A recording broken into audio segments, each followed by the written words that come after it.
Mungkin selamat sore ya. Dan mungkin saya perlu sampaikan bahwa materi kita kali ini atau pembelajaran kita di mata kuliah komputer grafis ini akan banyak sekali tugas, dan kali ini yang perlu saya sampaikan bahwa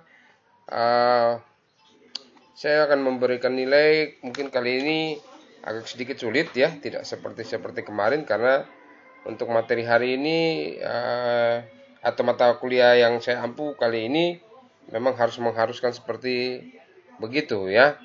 Dan mungkin juga ada juga mungkin teman-teman kalian yang akan mungkin mengulang ya. Dan ya saya harap sih mereka bisa nanti hadir atau tahu ya, supaya paham tentang pembelajaran kita ya, arahnya kemana ya.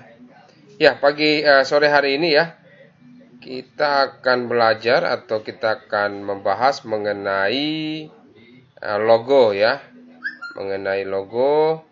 Dan supaya kita lebih paham tentang logo ya, karena mata kuliah kita kan tentang komputer grafis, sesuai yang saya sudah sampaikan. Kita akan mempelajari ya dua ya.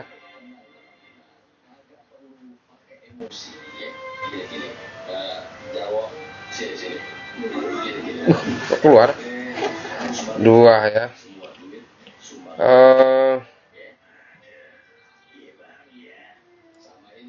Ini kita akan bahas tentang logo ya, desain logo. Kita langsung saja ya. Untuk desain logonya saya akan tampilkan materinya supaya lebih mudah kita memahami tentang desain logo ya.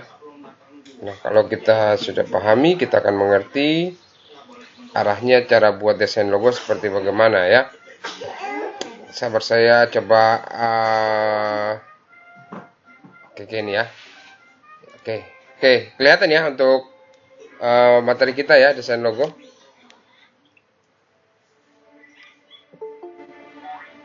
Oke, mantap lah kalau udah kelihatan ya. Oke, materi kita sore hari ini tentang desain logo. Oke, ya.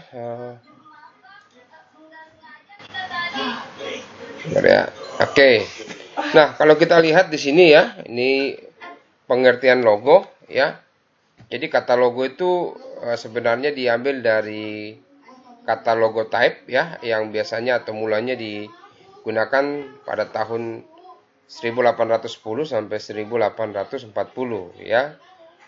Kenapa kita harus tahu awalnya ya, supaya pemahaman kita bahwa memang awal mulanya logo ini dimulai itu dari tahun-tahun segitu ya. Dan logo ini memiliki arti sebuah tulisan ya. Jadi zaman dulu itu logo itu memiliki arti sebuah tulisan atau nama entitas ya. Ya, biasanya dibentuk secara khusus dengan memanfaatkan suatu teknik lettering atau menggunakan jenis huruf tertentu. Jadi lettering ya seperti tadi, sesuai dengan huruf gitu. Jadi misalkan nanti ntar kita lihat contoh kayak zaman dulu seperti lettering ya. Contoh misalkan nanti kita lihat contohnya kayak Coca-Cola gitu ya. Itu cuma lettering, cuma tulisan saja ya. Nah, logo ini juga ya adalah suatu simbol atau simbol dari suatu organisasi kelompok ya, dan bisa juga perorangan. Jadi memang kalau kita lihat zaman sekarang ini logo ini banyak dipakai oleh beberapa kelompok ya sebenarnya ya. Dari yang kita perhatikan bahkan untuk bermain game juga sekarang ini ya, bermain game juga ini zaman sekarang kita lihat bahwa mereka sering buat kelompok, jadi punya logo tertentu ya, ada logo-logo tertentu ya.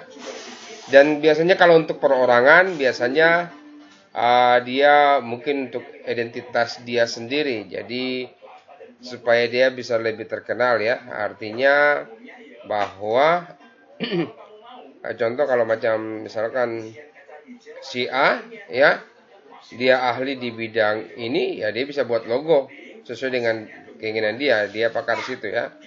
Nah, logo ini juga mencerminkan makna ya atau pesan yang ingin disampaikan ya dari kelompok atau organisasi yang tadi itu ya. Jadi kalau misalkan dia buat logonya macan, berarti organisasi itu memang harus sekuat dan setangguh macan ya, gitu ya. Lalu biasanya juga logo ini juga ya mencerminkan juga identitas ya. Lalu ada logo yang juga kalau bisa ya mencerminkan kesan yang baik ya terhadap pemiliknya. Jadi kalau pemiliknya punya showroom mobil, kalau bisa logonya juga bagus ya.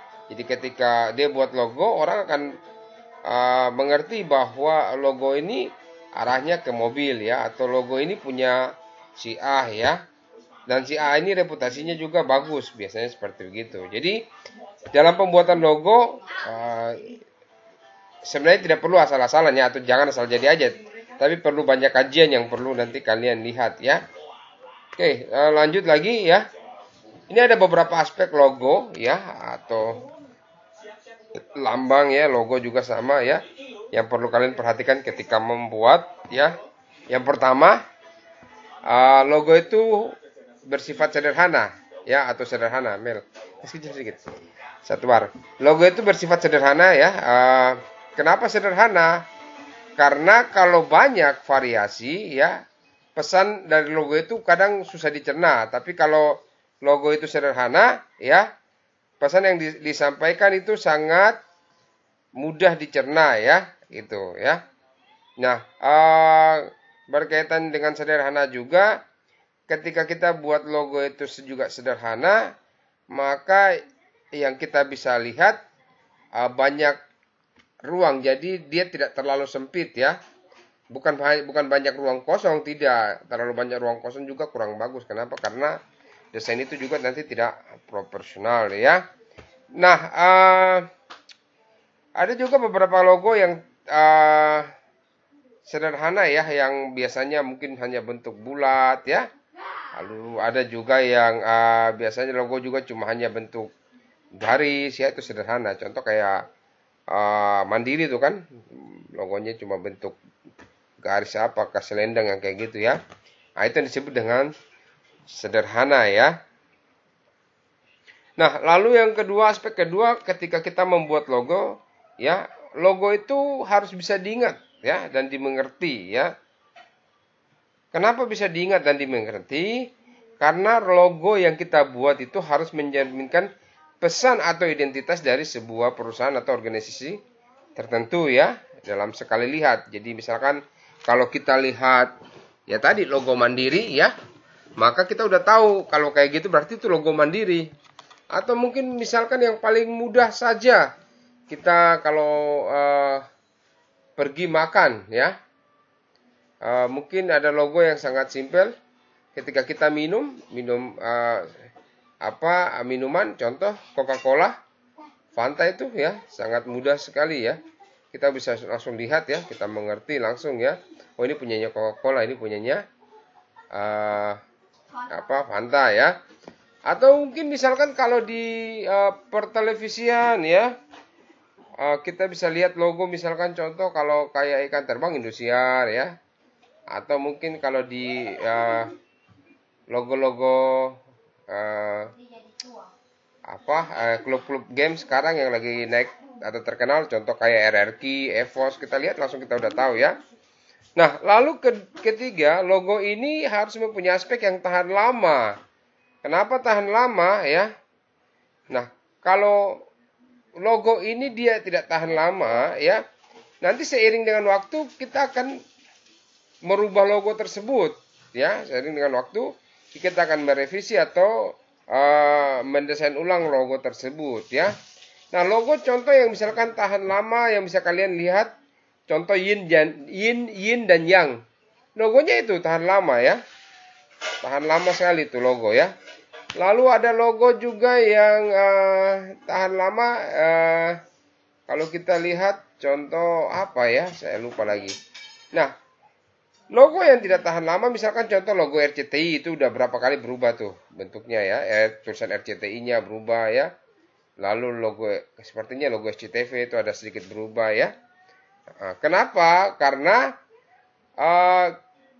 logo itu tidak bisa bertahan lama karena ketika disesuaikan dengan organisasi atau hal yang diperbuat oleh perusahaan itu tidak sesuai gitu ya. Memang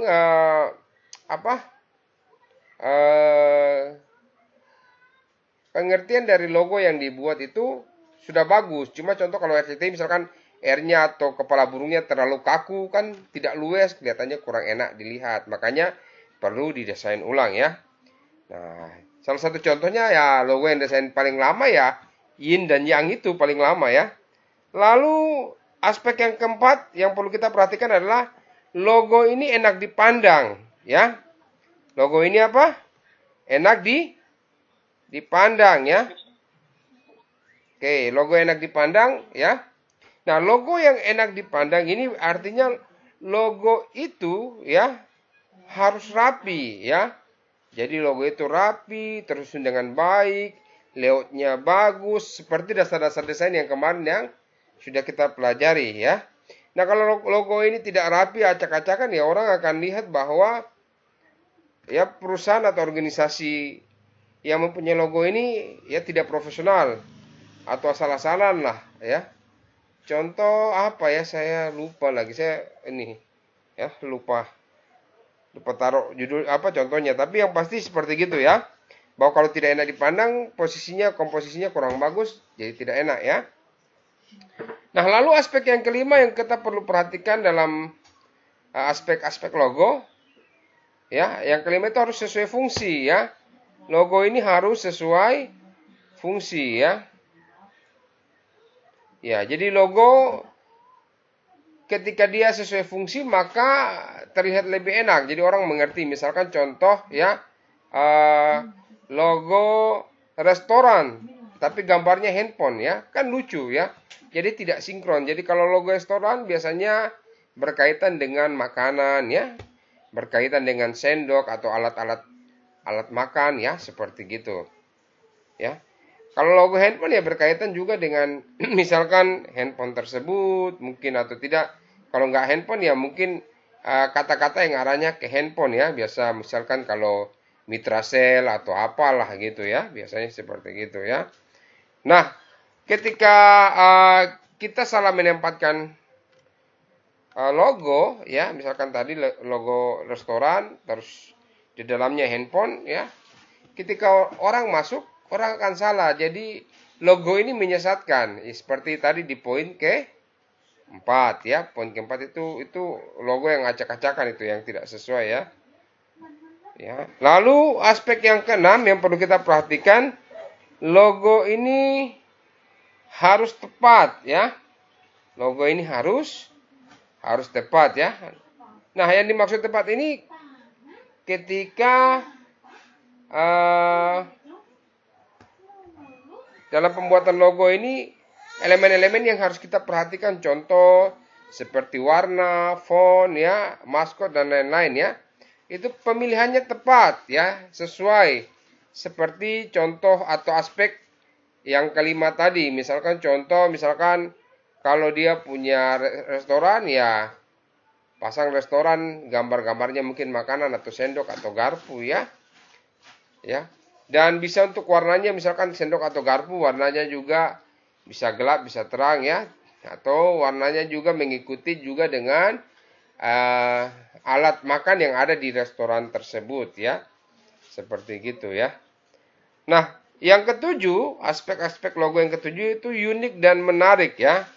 Nah, logo yang unik dan menarik ini biasanya akan membuat orang lebih menarik ya, supaya melirik logo tersebut ya, sehingga logo tersebut ketika dilirik oleh orang atau user ya, maka ada ketertarikan untuk datang ke tempat tersebut ya. Misalkan contoh kayak tadi ya, restoran makan ya. Nah, itu menjadi satu ciri khas ya dari suatu usaha, perusahaan atau organisasi. Ya, itu aspek logo yang bisa kita lihat ya, kita tahu. Nah, selanjutnya fungsi logo ya, ini menurut John Murphy dan Michael Rowe ya. Ini dikutip perdana pada tahun 2007. satu fungsi utama dari logo ialah mengidentifikasi produk, jasa atau perusahaan, ya. Jadi seperti tadi, produknya apa? Misalkan handphone, misalkan tas, misalkan apa? Sepatu, ya. Lalu jasanya di bidang apa? Misalkan ya bidang apa begitu ya. Mungkin ada jasa bidang bangunan, jasanya di bidang perbaikan ya, atau jasanya di bidang antar-antar ya. Lalu perusahaannya seperti gimana? Misalkan perusahaannya besar, kecil, atau mungkin perusahaannya basisnya UMKM ya, usaha kecil menengah ya, mikro ya. Nah, lalu logo juga bukan sekedar nama, tetapi logo ini ya kalau kita lihat fungsinya ada 7 poin yang saya tulis di sini ya. Yang pertama itu pasti mengidentifikasi suatu perusahaan ya, sudah saya jelaskan. Lalu membedakan dari produk atau organisasi lain ya. Jadi tidak mungkin misalkan saya punya produk katakanlah Adidas dengan Adodos ya, baru kita namakan sama-sama Adidas ya. Atau mungkin saya punya organisasi A, si B punya organisasi B, terus kita dua satukan nama ya. Belum tentu bisa, kecuali kalau kongsi, itu namanya kongsi ya. Tapi kalau dia berdiri sendiri-sendiri tidak bisa ya. Lalu yang ketiga ya, ini mengkomunikasikan informasi seperti keaslian ya, nilai dan kualitas. Contoh kalau kita perhatikan ini menyangkut juga dengan keempat, menambah nilai. Kita perhatikan perusahaan yang seperti Bonafit, contoh kayak tas itu ya, apa ya, tas-tas yang mahal itu ya, Louis Vuitton, apalagi tuh ya, yang mahal-mahal ya. Ini informasi, jadi mereka punya produk tuh ada informasi keaslian di mana ada sertifikatnya. Jadi mereka buat sertifikat ya, sertifikatnya ya. Lalu ada nilai tambah di situ ketika produk ini dibeli 5 tahun ke depan, ada peningkatan harga naik bukan turun. Jadi dia tidak mengalami masa susut ya dalam hal nilai jual, tapi mungkin dalam hal kualitas produk pasti mengalami masa susut. Namanya misalkan kulit itu kan makin lama makin rapuh ya. Lalu yang kelima, mempresentasikan aset yang berharga. Jadi perusahaan ketika dia meluncing logonya, jadi kita bisa tahu gitu ya. Misalkan Indofood ya, kita tahu logo Indofood, berarti kita tahu Indofood ini logo yang besar, atau Unilever ya. Karena apa? Karena produknya banyak, berarti perusahaan yang punya aset yang besar atau berharga ya. Lalu yang keenam adalah properti legal ya, suatu produk atau organisasi. Jadi produk yang disampaikan atau diberikan ya, atau logo yang mereka punya itu memang legal, artinya sudah terdaftar dan mereka punya hak cipta ya, hak ya, jadi punya hak cipta ya. Jadi tidak bisa orang lain pakai ya. Contoh kayak IM3 modelnya melengkung-melengkung, radio ya, itu tidak bisa dipakai oleh orang lain ya, seperti gitu ya. Oke. Lalu sebelum kita masuk ke jenis-jenis tipe logo, ada pertanyaan? Ada pertanyaan sampai saat ini? Belum ada. Belum ada. Oke, kita lanjut ya. Oke, tapi presentasi saya masih kelihatan ya tadi? Masih, Pak. Oke. Sekarang kita masuk dalam jenis-jenis tipe. Sorry, saya minum dulu ya. Jenis dan tipe logo. Nah, pada masa awal perkembangannya ini ya, pembagian jenis logo tidak serumit sekarang ini. Maksudnya zaman sekarang ya. Dulu itu logo cuma hanya berbentuk seperti gambar saja ya.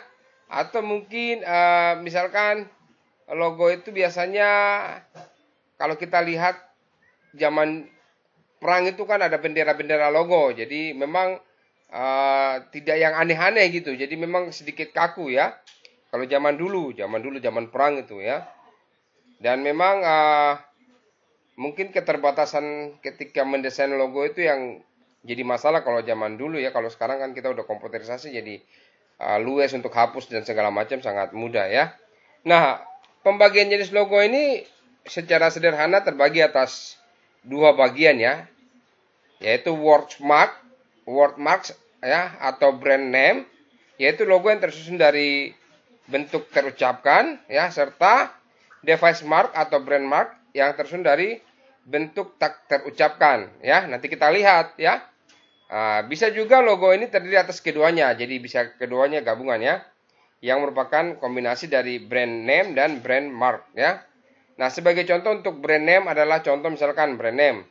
Jadi brand name ini sama seperti dengan wordmarks. Jadi brand name itu seperti logo Sony ya. Jadi hanya tersusun dari kata Sony saja. Dan misalkan contoh Shell ya, logo Shell ya. Nah, untuk brand mark tersusun dari gambar kerang ya. Shell itu, logo Shell itu tuh yang untuk brand mark. Jadi brand mark ini seperti dia hampir sama dengan device mark. Device itu seperti alat atau mungkin benda ya. Nah, biasanya untuk panduan keduanya kalau kita lihat contoh kayak rokok jarum ya. Jadi rokok jarum itu terdiri dari tulisan dan gambar jarum. Jadi untuk jenis tipe logo tuh awalnya tuh cuma dua ya. Yang pertama yang kata terucap, jadi cuma kata-kata doang. Yang kedua tuh tipe logonya berupa gambar. Gambar dari benda, gambar dari pokoknya intinya hal-hal yang bisa digambar ya. Nah, lalu yang ketiga ada penggabungan ya antara tulisan dan gambar. Kita akan lihat contohnya ya. Kita akan lihat ya di ini ya. Layar udah kelihatan ya. Logo yang berupa teks ya tadi itu yang misalkan contoh seperti wordmark ini ya. Misalkan logo berupa teks. Ini contoh logo type ya. Wordmark ini ya. Ini logo ini biasanya didominasi ya berupa tulisan ya. Jadi hanya tulisan-tulisan saja biasanya seperti gitu ya. Dan biasanya logo yang berupa tulisan ini biasanya mengandalkan kekuatannya biasanya di jenis font ya, jenis font, pemilihan font ya. Dan font yang biasa digunakan tuh unik ya, beda-beda. Jadi memang ketika kalian mendapatkan pelajaran pembuatan font ya, jadi apa ya pembuatan font ya, saya lupa mata kuliah kalian itu ya, saya lupa juga. Kalian ya tahu lah apa ya? Tipografi ya, betul ya. Ini itu sangat bermanfaat sekali untuk kalian. Kenapa sampai diajarkan gitu? Karena memang untuk membuat logo salah satunya dari font itu, ya, logo type ini. Ya, dan ini kan kalau kalian ini logo Coca-Cola ini kan kita lihat begini aja, ini mahal ini sebenarnya ini kalau dijual lagi. Misalkan kalau dia mau jual lagi kan. Gitu ya. Nikon ya, kita lihat tipografi daripada fontnya udah sangat beda ya semua ya. Lanjut, ada lagi yang namanya geometric wordmark logo ya. Ini hampir mirip dengan tadi wordmark logo. Cuma geometric logo ini ya, ini logo yang ada tulisan ya. Tapi di branding ya dengan latar belakang geometris. Jadi disatukan atau ditempel atau dipadukanlah dengan hal-hal yang bersifat geometris. Misalkan lingkaran, oval, ya ada persegi panjang, persegi pendek, ya intinya gitulah. Ada sedikit hal yang geometris di dalam ya. Dan logo jenis ini memiliki sifat yang ringkas dan fleksibel ya. Contoh kayak kalau kalian lihat ini Ford, Samsung ya, ada Mozilla juga ya. Lalu yang ketiga ada logo letter mark atau inisial logo ya. Ini logo yang beberapa huruf depan atau inisial dari suatu branding. Jadi misalkan contoh Bank Mega, dia cuma pakai M saja, Opera lambangnya cuma O. Jadi dia cuma pakai depannya saja sebagai brand, ya. Adobe gambarnya cuma A saja ya. Jadi seperti gitu ya. Nah, hurufnya juga biasanya sudah dimodifikasi juga ya. Dan biasanya lettermark logo ini biasanya terdiri dari 1 sampai 3 huruf biasanya, ya. Nah, untuk membuat logo ini memiliki kesulitan yang sangat tinggi dibanding wordmark logo, apalagi inisial logo ya. Karena memang kita harus memikirkan, kita punya misalkan punya nama perusahaan panjang begitu kalau katakanlah. Nah, kita harus kasih persingkat dia sehingga orang lebih mengenal dan paham ya. Contoh kayak tadi ini JNE, Adobe ya, Mega ya, lalu apa lagi tuh? Yang gampang-gampang apa lagi coba ya? Selain itu. Selain ketiga tadi tuh. Apa lagi gambarnya ya? Yang cuma pakai huruf-huruf depan ya. Contoh kayak ini, D24. Ya, itu sudah. Digital 24 ya. Pak Rizky punya. Itu kan singkat aja ya, D baru tanda panah ya. Itu. Jadi logo yang bersifat tulisan ya ini. Kita lanjut lagi yang keempat ya. Logo keempat ini dia sudah masuk dalam logo berupa gambar ya. Jadi ini berbeda dengan logo tadi, wordmark dan lettermark ya. Logo ini bertolak belakang ya. Biasanya tidak memiliki tulisan atau teks ya. Nah, melainkan berupa gambar tertentu yang mewakili brandingnya. Namun dalam sebagian kasus terkadang kita menemukan teks di pictorial logo kan, tetapi biasanya teks tersebut hanya pendukung dari gambar ya. Nah, logo pictorial mark ini ya biasanya berhubungan langsung antara nama dengan logonya. Contoh logo Apple ya, gambarnya cuma gambar Apple aja, Avira ya, Mercedes-Benz ya. Tapi simpelnya untuk logo pictorial mark ini kalian bisa dapat lihat ya di aplikasi yang ada di HP Android kita ya. Di HP Android ini nih, HP Android ini bisa kelihatan ya. Di HP Android ya. Gitu. Jadi contoh di sini contoh kayak kalau di sini logonya Lazada sudah kelihatan kayak gitu, cuma ada tulisan Lazada untuk memperjelas. Tapi prinsip dasarnya contoh kayak Facebook ya, Twitter seperti terlihat pada gambar ya. Nah, logonya cuma begitu saja. Jadi memang dia cuma mewakili ya, mewakili daripada perusahaan tersebut ya. Nah, untuk buat logo seperti model begini memang butuh kreativitas yang tinggi ya. Jadi tidak mudah. Mungkin memang butuh orang yang punya inisiatif, inspiratif ya, seperti gitu ya. Lalu yang kelima adalah logo yang bersifat abstrak ya. Logo yang bersifat abstrak ya. Nah, logo ini lebih sulit lagi pada pictorial logo tadi ya, karena bentuknya logo ini biasanya berupa gambar yang abstrak dan kita tidak tahu itu bentuk apa gitu ya. Biasanya logo jenis ini berbentuk geometris atau organis ya, namun bisa saja bentuknya lebih kompleks. Dalam membuat logo abstrak tidak semudah apa yang kita bayangkan. Jadi memang ketika kita membuat logo yang basisnya abstrak memang perlu kajian juga ya. Jadi karena abstraknya ini kita harus mengarang-mengarang. Ya, misalkan contoh kayak logo Adidas ini ada garis baris 1 2 3 agak melengkung-melengkung, kita harus mengarang-mengarang. Ini pengertiannya apa, ini warnanya apa ya, karena abstrak gitu ya. Ketika orang lihat orang tidak cepat memahami. Jadi sifat logo ini abstrak ya. Contoh Mitsubishi ya, yang prinsipnya hanya 3 ini ya, seperti gitu ya. Atau mungkin logo apa ya yang sifatnya abstrak ya. Nanti coba kalian cari sendiri ya. Lalu ada lagi logo yang bersifat maskot ya. Ya, jadi maskot ini biasanya memanfaatkan karakter-karakter tertentu ya. Jadi sebagai brandingnya, sebagai hal yang perlu ditonjolkan ya. Sehingga orang bisa lebih terkesan ya. Karena apa? Karena biasanya maskot ini biasanya berupa manusia, hewan, tumbuhan, atau mungkin benda yang seolah-olah hidup ya. Dan biasanya maskot ini sudah mulai banyak juga dipakai di tahun 2020, 2019 ya. Untuk pembuatan logo bersifat maskot ya. Ya. Dan maskot yang sering dibuat di tahun-tahun segitu tuh maskot-maskot yang sifatnya lucu ya, imut ya. Ya, keren ya.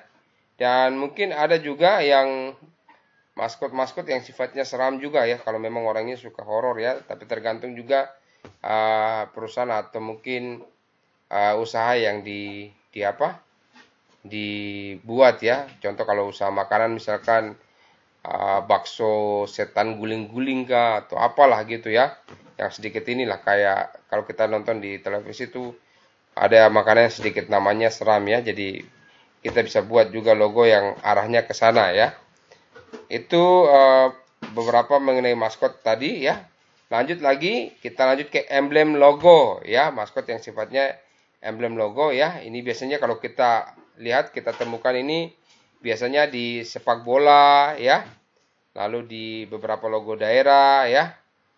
Nah, ciri-ciri logo ini memiliki dasar bentuk menyerupai tameng atau lingkaran ya. Jadi biasanya kalau kalian lihat, contoh kalau ISBI punya bentuk segi 5, yaitu sifatnya emblem logo ya.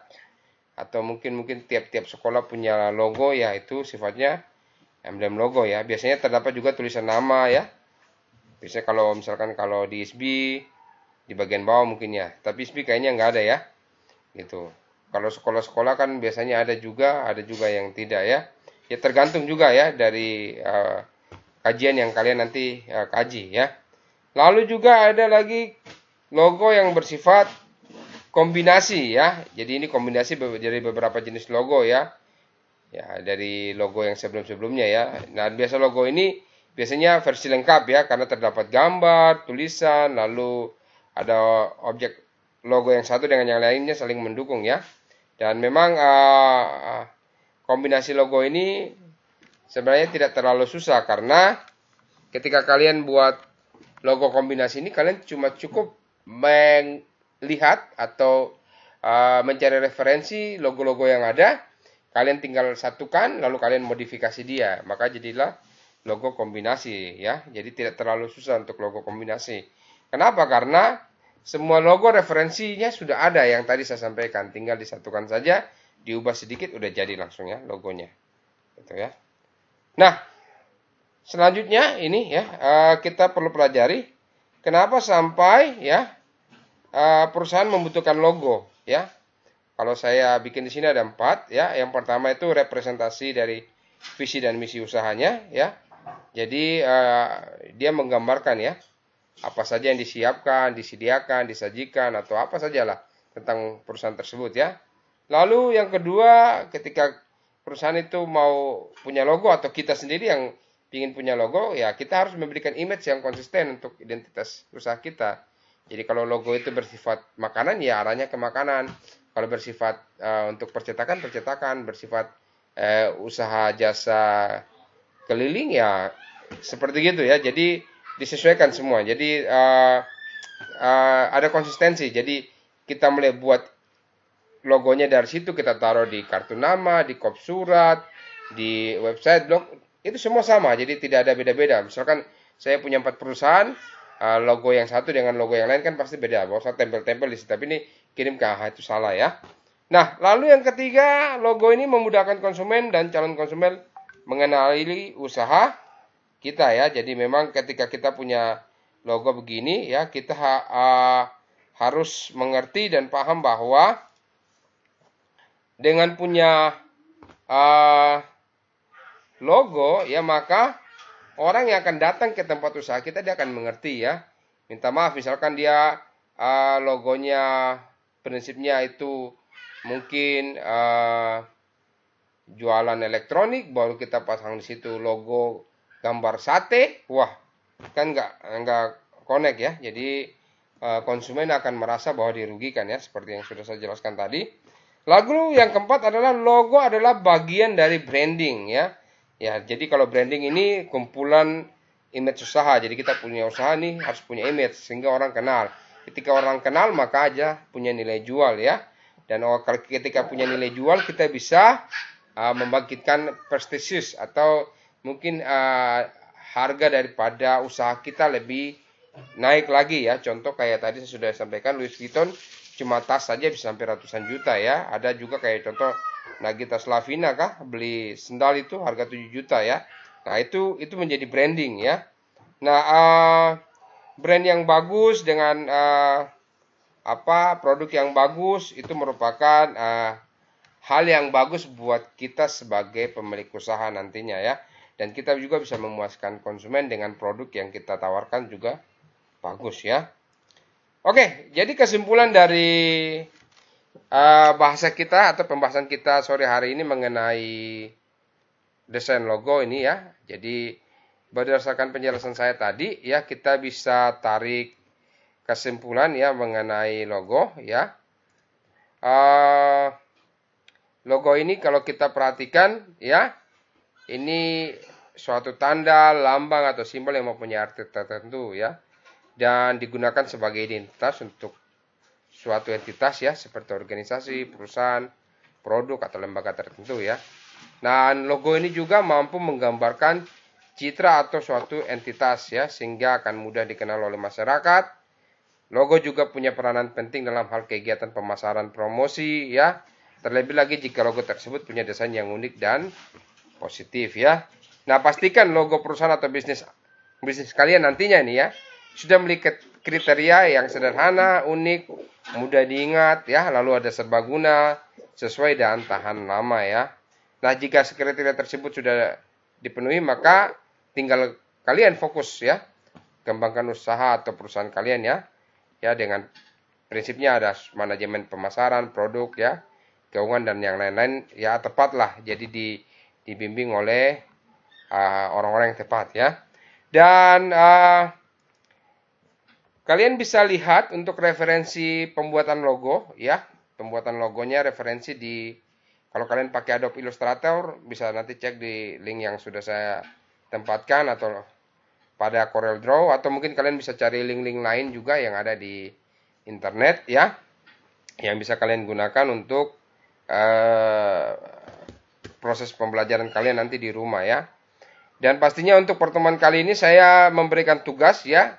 Tugasnya simpel aja, nanti kalian buat logo. Jadi sudah saya tentukan. Jadi sebuah usaha kecil menengah ingin mengembangkan usahanya namun terkendala dalam hal logo. Nama usahanya itu Gilov Leading in Advertising. Kalian cukup buat logonya ya. Dan perusahaan ini bergerak di bidang advertising ya. Dan logo ini kalau kalian buat, usahakan nanti kalian terangkan ya makna daripada logo yang kalian buat tersebut ya. Mulai mungkin dari warnanya atau mungkin garisnya ya, supaya jelas ya. Oke, sampai di sini penjelasan saya. Apa ada pertanyaan lagi kah?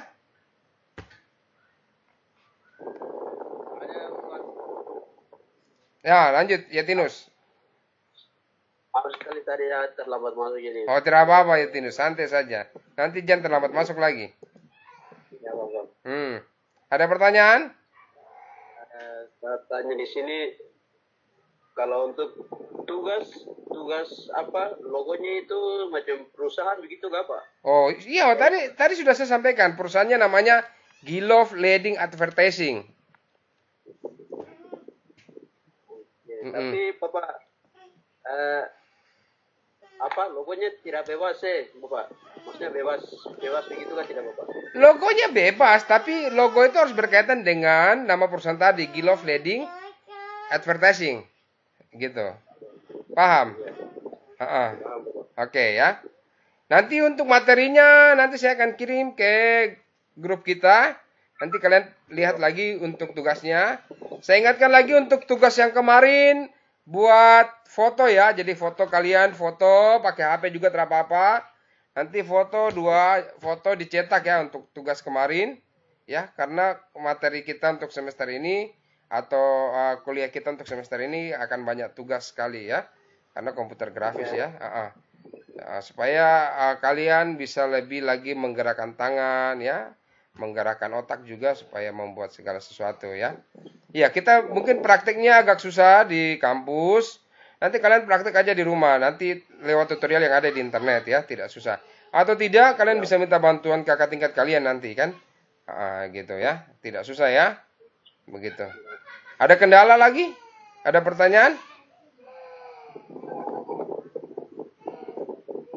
Tidak ada? Ya Bapak, saya cuma tanya itu aja. Oke. Kemarin itu kan Oke. ini juga tadi. Tugas yang pertama sama kedua saja tahu Bapak tugasnya. Iya, yang pertama kemarin, ini yang kedua. Iya. Oke, selanjutnya saya mau konfirmasi lagi. Besok kalau ada waktu saya akan buka room lagi. Kita akan bahas tentang habis logo kartu nama. Kemarin saya mau bilang hari ini kartu nama, tapi saya pikir harusnya baiknya logo dulu, baru balik ke kartu nama. Ya, kita akan bahas tentang kartu nama besok jam 4 sore seperti begini lagi. Oke, sudah ya. Nanti materi saya akan kirim lagi ya. Untuk 2 hari ini saya akan kirim. Nanti materi besok kita akan masuk dalam pembuatan kartu nama. Jangan lupa, pasti besok tugasnya buat kartu nama lagi. Ya. Pasti besok buat tugas kartu nama. Tapi kita akan belajar tentang hal-hal apa saja yang perlu diperhatikan dalam proses pembuatan kartu nama. Seperti begitu. Ada pertanyaan lagi? Sudah jelas, Pak. Sudah jelas, oke, mantap. Jadi jangan lupa besok sore jam 4 ya. Iya, Pak. Oke, sudah, sip, sudah. Kalau begitu, selamat sore untuk semuanya. Sampai jumpa lagi besok. Sore, Pak. Sore.